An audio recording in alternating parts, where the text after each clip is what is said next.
Welcome to episode 1 of Walk and Talk with Bondi Guru. So, just to talk a little bit about what these episodes are going to be, maybe a bit of an introduction.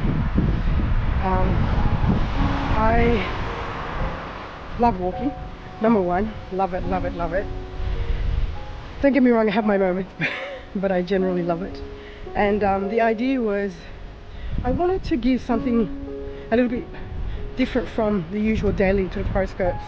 As most of you are aware, I work purely intuitively, so the intuitive horoscopes are called intuitive because they're based purely on intuition. And so they're freestyle. When you watch those videos or you listen to the audios, nothing is written down, nothing's prepared. I basically press record and just talk, right? And I want to do the same thing here, except through movement. So this way it means I get to keep my walks up and also go to different places. Firstly in Sydney, it all starts with Sydney, to give you guys, a bit of a different background, just something different. And I'm going to talk about intuition essentially, and sometimes that'll be star signs, and sometimes it'll just be an intuitive hit to talk about, I don't know, for example, something to do with relationships or something to do with finances. I'm no expert in any way, shape or form. In fact, I am, but my expertise is purely in intuition and rooted in intuition, only intuition, nothing else. And I think that's important for me to clarify.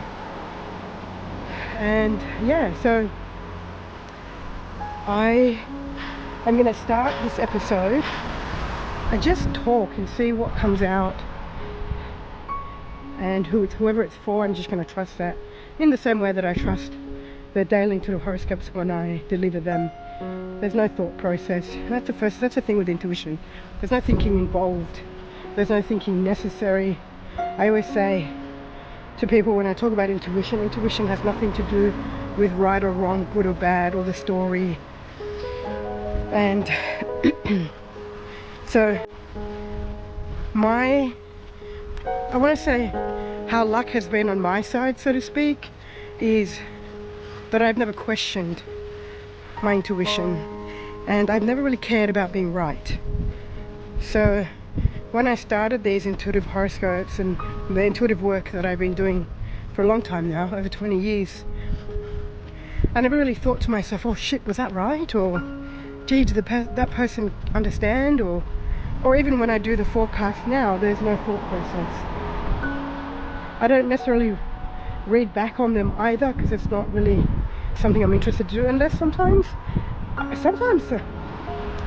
hear the wisdom in the forecasts and I use it and apply it in my own day-to-day life. That's really cool. In that way I'll look back and read them. Otherwise I don't. So my passion is intuition. My life is all about intuition, and everything in terms of my work in particular is intuitive based, which I love. I love because it means that I get to be free. Intuition to me is freedom, because I don't have to check in with anybody else, and I don't have to read a book or study anything to get the information that I give you. I love that.